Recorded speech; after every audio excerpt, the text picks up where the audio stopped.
Welcome to Tito Manny TV. Ngayon ang pag-usapan natin ay itong napakainit na isyo tungkol sa hiwalayang Richard Gutierrez at Sara Labati na pinatindi at pinalaki ng mother-in-law ni Sara Labati na nanay ni Richard Gutierrez na si Annabel Rama. I'm sure most of you know at meron nang nababasa tungkol dito sa hiwalayan na ito na siguro hindi naman aabot sa tuluyang paghihiwalay kung hindi nanghihimasok yung mother-in-law. At ito nga ay si Annabel Rama. Alam din natin ang mga issues tungkol kay Annabel Rama sa pagiging nanay niya sa kanyang mga anak. Yung kanyang pagiging stricto sa kanyang mga anak. Kaya lang, wala naman tayo siyempre magagawa dahil hindi natin sila kapamilya. Pamilya niya yan. Kung sa tingin niya, ganun ang pinakamagandang pagpapalaki sa mga anak, so be it. Kaya lang dito sa hiwalayang Richard and Sara, marami ang nagsasabi na imbis na magkabalikan ulit ang dalawa. Dahil sino bang mag-asawa ang hindi nag-aaway? Pero dahil sa panghihimasok ng nanay ni Richard Gutierrez, baka imbis na magkaayos sila, ay tuluyan na silang magkasira. Bakit kanyo? Unang-una, bakit kailangang i-social media? Alam naman natin kung gaano ka-toxic at mapanghusga ang social media. Nang dahil sa social media, lahat tayo naging marites na. Gustong-gusto natin ang mga chismis na tulad nito. Bakit kaya? Yung iba para makalimutan yung sarili nilang problema, makikichismis sila ng problema na may problema. That's a fact. Lalo na kung tayo ay may mga pinagdadaanan, isang solusyon para medyo gumaan ang buhay mo, ang silipin ninyo kung ano ang nagaganap at nangyayari sa kapitbahay ninyo. What better place na maghanap ng ganitong chismis kundi sa social media ng mga showbiz personality. So, ang dami-dami na pong nagwawagwag ang mga balita dyan na itong si Richard Gutierrez ay mama's boy. Na itong nanay niyang si Annabel Rama, magtataka pa ba naman tayo kung gaano katalas ang dila nito. Ito yung mga klase ng biyanan sa aking lang sariling opinion na hindi magpapatalo. Na para sa kanila, sila ang laging tama. So, saan lulugar ang daughter-in-law? Marami pong ganyan, lalo na sa Pilipinas. Isa sa nagiging dahilan kung bakit tuluyan nagkakawatak ang mag-asawang nagkaroon ng hidwaan na pwede pa rin namang masolusyonan at magkabalikan pero papasukan na ng mga biyanan. And usually, ang mga biyanan na pakialamera ay yung babae. Sa mga lalaki kasi, hindi po masyadong nakikialam sa buhay ng may asawa ng kanilang mga anak. Dahil para sa kanila, pinasok ng anak nila ang magpakasal, magkaroon ng pamilya. Dapat sila ang humanap ng solusyon sa mga problema nila. At isa yang nagiging problema na mag-asawa. Sino bang mag-asawa ang hindi nagkakaaway? At sino bang mag-asawa ang hindi nagtangkang maghiwalay? Pero in the end, kapag nag-usap sila at walang ibang nanghimasok, lalo na ng mga biyanan, magkakabalikan pa rin. Pero sa nangyayaring ito, baka magkatuluyan na hindi magkabalikan si Richard sa si Sara. Wag naman sana. Kasi they were a beautiful couple. Hindi rin natin maaalis na manghimasok ang mga biyanan, lalo na ang biyanang babae. Kasi tanggapin man natin o hindi, para sa mga biyanang babae, nagiging threat ang kanilang manugang. Lalo na kung yung daughter-in-law is doing a good job na alagaan ang asawa niya. Pumapasok dyan yung insecurity, yung selos. Lalo na kung yung anak mo ay mama's boy at makikita mong asikasong-asikaso ng iyong manugang ang iyong anak, nagkakaroon po ng selosan. Hindi po maaalis talaga yon. And madalas yan, nanghihimasok po ang mga biyanang babae. Hindi lang po si Annabel Rama. Nangyayari po yan sa kulturang Pilipino na hindi nila mabitawan ng lubusan ang kanilang mga anak na lalaki kapag nag-asawa na. They will always find faults sa samahan ng mag-asawa. Dahil ang gusto nila makita kung paano nila inaruga, inalagaan, at pinalaki ang kanilang mga anak na lalaki, ganun din nilang gusto makita kung paano alagaan, mahalin ng mga manugang ang kanilang mga anak. Wala naman po kasi magiging comparison dyan. Iba yung pagmamahal ng nanay sa anak at iba yung pagmamahal ng asawa sa asawa. Pero sa kasong ito, marami ang nagsasabi na tuluyan makakahiwalay itong dalawang to nang dahil kay Annabel Rama. Na kahit sinasabi ni Annabel Rama na wag daw ibagsak sa kanya ang sisi, na wala daw siyang sinasabi, hindi siya nagsasalita, at lahat ng mga lumalabas na balita ay fake news. Unang-una, ang sabi niya magbabakasyon ang kanyang buong pamilya pupunta ng Japan. Hanggang January yata sila doon. -1. So, alam na po natin kung sino ang tinutukoy niyang -1. Si Sara Labati. Sinabi pa niya na si Richard ay nasa kanya na, mga 1 buwan na. Okay lang yung mga ganung mga balita eh. Kaya lang yung bandang huling sinabi niya na yung anak niyang si Richard ay trabaho na trabaho pero yung manugang niya ay waldas ng pera. Sana binanggit ni Annabel kung saan winawaldas ni Sara ang pera ng anak niya. Meron bang sariling kita si Sara bilang artista? A few weeks ago, meron akong nabasang balita na ayaw pabalikin ni Richard si Sara sa pag-aartista. Pero alam natin na gusto ni Sara magbalik showbiz. So, kung walang kita si Sara, saan siya kukuha ng panggastos? Eh di kay Richard. So ngayon nagkahiwalay na sila, lumalabas ang mga balita na magbabalik showbiz na nga si Sara. Pero patuloy pa rin ang mga patutsada ni Annabel Rama. Kahit na sinasabi niya na hindi daw siya muna magsasalita. Hintayin daw na siya magsalita sa media at malalaman ninyo kung sino ang kontrabida. Pero ngayon pa nga lang, nagbibitaw na ng mga salita si Annabel Rama eh. Tapos sasabihin niya, hintayin nyo at pag ako ang nagsalita, doon nyo malalaman ang totoo. Ngayon pa nga lang eh. Tulad nung sinabi niyang trabaho ng trabaho yung isa, waldas naman ng waldas yung isa. Tapos itong latest niya, sa post ni Annabel Rama, sabi niya, devil woman, makamandag, manipulative, best liar, in capital letters yung best liar.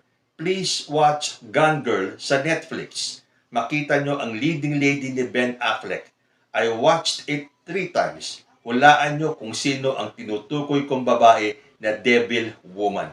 Alam nyo ba, sa dami ng mga comments, balik lahat kay Annabel Rama ang mga reaksyon ng mga nakabasa. Sabi kasi ni Annabel, devil woman, makamandag, manipulative, best liar. Lahat ibinabalik nila, ibinabato nila, pabalik kay Annabel Rama.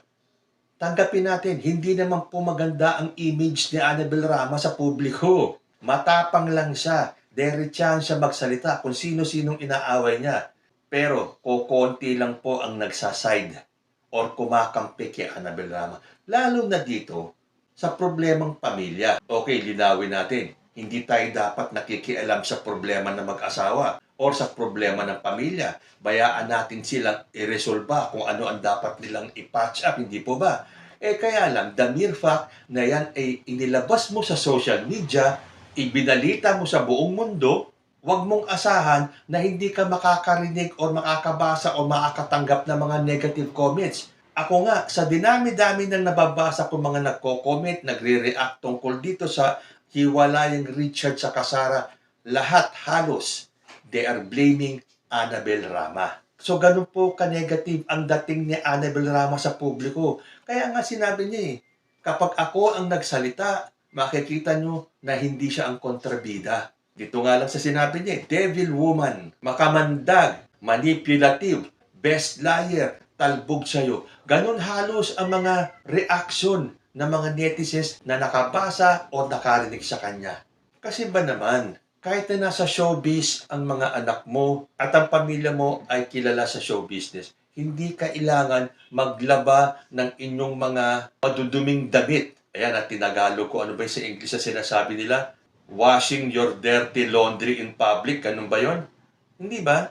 Inilabas mo yun sa publiko, so you expect the public to react sa mga sinabi mo. At majority ng mga nakakabasa ay nakikisimpatya kay Sara Labati. Dahil hindi ba, nung umpisa pa lang ng relasyon nitong dalawang ito, Richard and Sara, hindi na kayo magkasundo ng nanay ni Sara Labati. During that time, inaakusahan pa nga si Annabel Rama na minamaliit ang nanay ni Sara. So ngayon, ibig sabihin, talagang hindi sila nagkakasundong magbiyanan. Dahil masyadong strong itong si Annabel Rama. Pero ang sasabihin ko naman po, nagkataon lang na celebrities sa pamilyang yan. Yang nangyayari sa pamilyang yan ay nangyayari din sa ordinaryong mga Pilipino. Sa mga ordinaryong pamilya natin mga Pilipino. Pero sa atin ba, kapag may mga ganitong gulo, gusto ba natin ipamalita sa mga kapitbahay natin? Hindi. Kapag ang ating mga anak nakapag-asawa at nag-away sila, naghiwalay sila, hindi natin tinatawag ang mga kapitbahay at ipinapamalita natin sa kanila na, "Oy, hiwalay ni anak ko sa asawa niya kasi ganito, kasi ganyan." Hindi ba mas pipiliin natin tumahimik at pabayaan ang pamilya ng anak mo na resolbahin at baka sakaling mahanapan pa nila ng way or ng solusyon para sila ay magkabati, lalo na kung sila ay may mga anak. Sa kaso ni Richard sa ni Sarah, dalawa na po ang anak nila. Ano ang sasabihin ng mga anak o yung mga apo ni Annabel Rama kapag ang mga ito ay lumaki na at mabasa ito mga sinasabi ng lola nila tungkol sa nanay nila? Let us spare the children of the agony na paglaki nila sila ay pinagpiestahan ng publiko ng dahil sa kanilang lola. Sinasabi ni Annabel na pinipigilan siya ng kanyang lawyer magsalita. Ang dami mo nang nasabi. Yan pa ba naman ang pinipigilan? So, nagsalita ba si Sara Labati? Ito nabasa ko. Sabi di umano ni Sara Labati, I am grateful that I married Richard because he is truly husband material and a father figure. It seems he got brainwashed. That's why he changed. I cannot stand the fact that my mother-in-law, you'd think, was not well taken care of by her husband before. My advice to those planning to get married, get to know your future in-laws so you won't end up like me. Kung sinabi talaga to ni Sara Labati, meron po itong katotohanan. Get to know your future in-laws. So walang masabing masama si Sarah tungkol kay Richard. Husband material, a good father figure. Pero ang banat niya sa kanyang mother-in-law, you would think that she was not well taken care of by her husband before. Masakit po yan. Parang pinagbibintangan ni Sara Labati si Eddie Gutierrez na hindi naalagaan ng gusto si Annabel Rama. Yan ay kung maniniwala tayo sa bawat mababasa natin sa social media. Ganyan po katoxic ang social media. Pwede kang mag-post ng kahit na ano at sabihin mo na ito ay sinabi ni so and so para palitawin na sinabi talaga ni so and so itong mga pahayag na ito. Pero sinabi pa talaga ito ni Sara Labati. Hindi po. Lumalabas po na ito ay fake news. Hanggang ngayon, tahimik pa po si Sara. Sabi po dito sa isang showbiz balita, there is no official statement from either Labati or Gutierrez addressing these rumors. So, ibig sabihin, si Sara, si Richard, hindi pa nagsasalita. Although parang may confirmation na galing kay Richard. Again, parang, kasi yan na po ang hirap sa social media. Hindi mo na malaman kung sino ang paniniwalaan mo. Malamang yun ay fake news. Pero yung kay Annabel Rama na sinasabi niyang huwag kayong maniwala sa fake news, lahat daw na lumalabas ay fake news, ano po ba ang sinabi niya? Yung po ay galing mismo sa bibig niya, na si Richard ay nasa kanya, at yung anak niya ay trabaho ng trabaho, samantalang yung asawa ay waldas ng waldas or gastos ng gastos. So yan malamang ay hindi fake news. So yung ibang mga balitang lumalabas na sumagot na daw si Sara Labati at si Sara ay nasa fighting mood, malamang na fake news dahil wala pa pong official statement si Sara.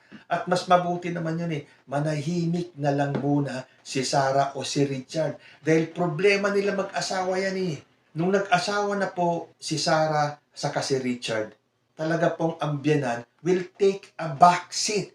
Dahil yan po ang sinabi sa Biblia. Kapag ang isa ay nag-asawa na, magsasama po yung dalawa bilang isa at iiwanan ang mga magulang. Although sigurado naman hindi ibig sabihin nakakalimutan na ang mga magulang. So tayong mga magulang, dapat i-guide natin ng ating mga anak. Natural po, normal po magkaroon ng hidwaan, ng away, na halos aabot sa hiwalayan. Kaya lang, imbis na sulsulan natin ang ating mga anak, na tuluyan ng hiwalayan ang kanilang mga asawa, dapat pa natin silang pangaralan. Para bang kung titignan natin, yung buhay mag-asawa ni Eddie Gutierrez sa ni Annabel Rama, bakit sila nagtagal ng ganito?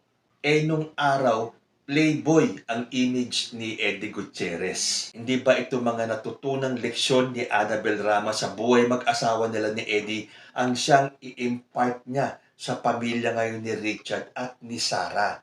Huwag sulsulan. Huwag na magsalita na kung ano-ano na winawaldas ng asawa ang pera ng asawa. natural yun. Hindi nagtatrabaho yung babae. Siya ang nag-aalaga sa mga anak.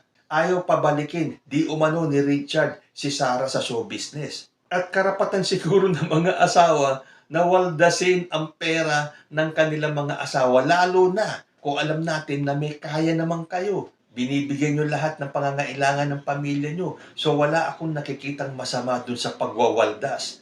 Lalo na kung ito ay good spending. Kasi wala namang binanggit si Annabel kung saan winawaldas ni Sarah yung pera ni Richard. Again, uulitin ko. Kung tutuusin, wala tayong pakialam sa buhay mag-asawa ni Richard tsaka ni Sarah at nung kanilang biyanan na si Annabel Rama. But the mere fact na ito ay inilabas ni Annabel Rama sa publiko, ito ay naging public discourse na. Kasi itong nangyayari sa kanila, it happens to many Filipino families. Ngayon, naging example lang itong relasyong mother-in-law and daughter-in-law ni Annabel sa ni Sarah. Marami pong ganyan mga mother-in-law tulad ni Annabel Rama na mga pakialamera sa buhay ng kanilang anak na nag-asawa na. Pero masisisi ba natin ang mga magulang, lalo na yung mga nanay, kung makita nila na may nangyayaring hindi maganda sa buhay mag-asawa ng kanyang anak? But then again, do not wash your dirty linen in public kung ayaw nyong kayo ay napupuna. Dahil ang social media is a very toxic world. At sa negative na image ni Annabel Rama sa publiko, mas marami po ang papanig kay Sara Labati naturally.